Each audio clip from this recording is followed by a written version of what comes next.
Welcome to The Explainer. So today we're unraveling a deeply frustrating mystery that hits super close to home for Florida homeowners. You know the drill. You invest serious time and money into a stunning yard, and then, boom, seemingly overnight, thriving plants just start to struggle. You're left standing there wondering what on earth is happening. Well, to figure it out, we're going to take a structured zone-by-zone tour through the garden. We'll look at one area at a time to uncover exactly what is eating your Florida landscape, and more importantly, how to stop it. Okay, let's dive right into this. Think about that ultimate goal we all have, that lush, vibrant, perfectly green grass.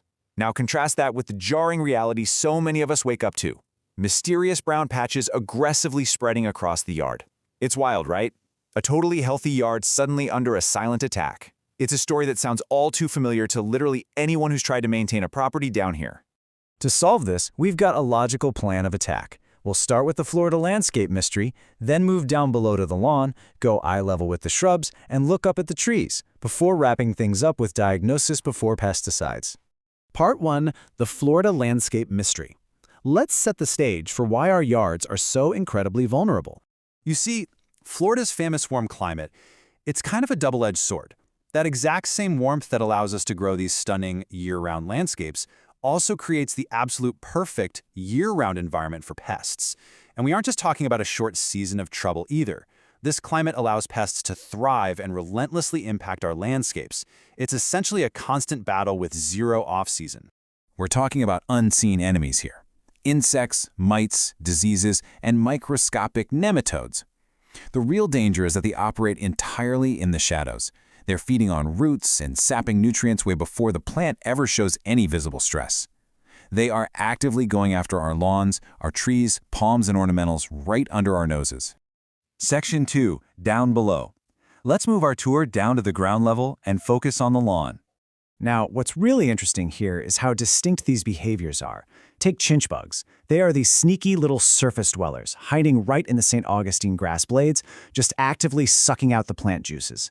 But then you have mole crickets, and they act like tiny little bulldozers, tunneling totally beneath the dirt and physically severing the root system.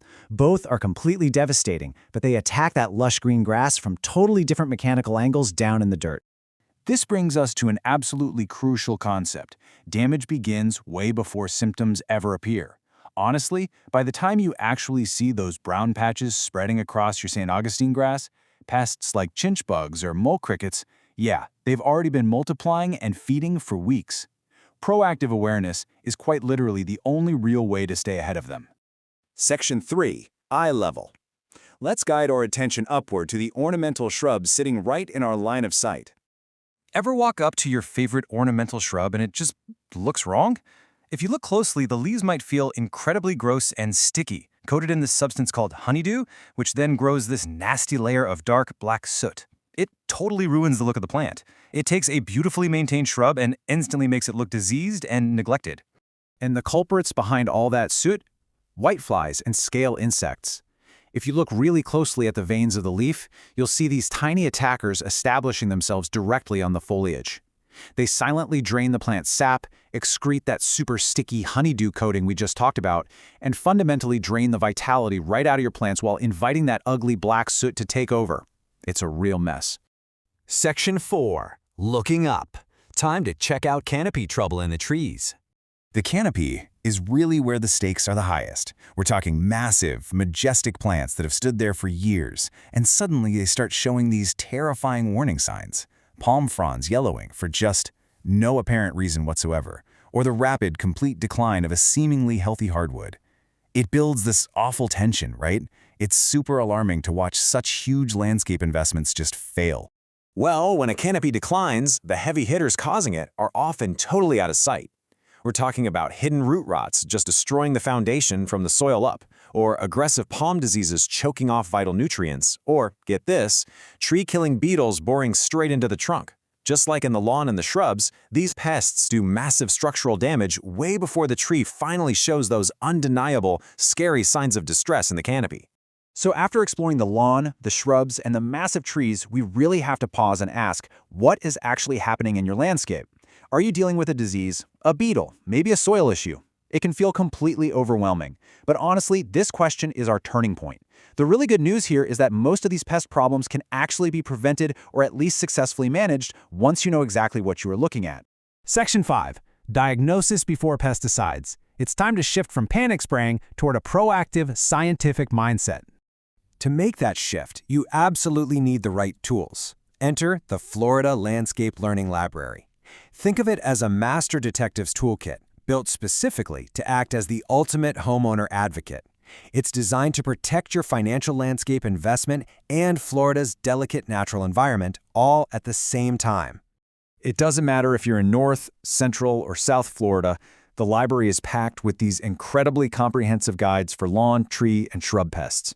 You get seasonal calendars so you know exactly what's coming, plus diagnosis and treatment strategies that actively protect beneficial natural predators.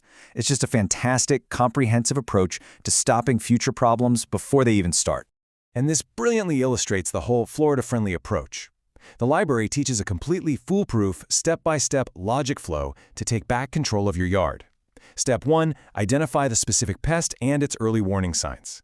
Step 2, understand the actual difference between real insect damage and simple environmental stress, like, say, drought or poor soil. And Step 3, learn and apply science-based management strategies. It is a highly structured, super observant way to handle garden care. I want to leave you with this exact, incredibly powerful quote from our source, which should basically be every homeowner's golden rule. Before reaching for a pesticide, learn what's really happening. That hits the nail on the head, doesn't it? It's all about observation, taking a breath, and using the resources available to make an informed, scientific decision rather than a panicked, reactive one. So I'll leave you with this thought. The next time you spot brown grass, sticky shrubs, or yellowing fronds out in your yard, will you blindly spray and just hope for the best? Or will you explore the learning library, solve the mystery, and become your landscape's best advocate? The tools are literally right there waiting for you. Thanks so much for joining me on this explainer, and happy learning. Learning happens through exposure, not instruction. Follow the varied path. Seek knowledge with curiosity at viavaria.co.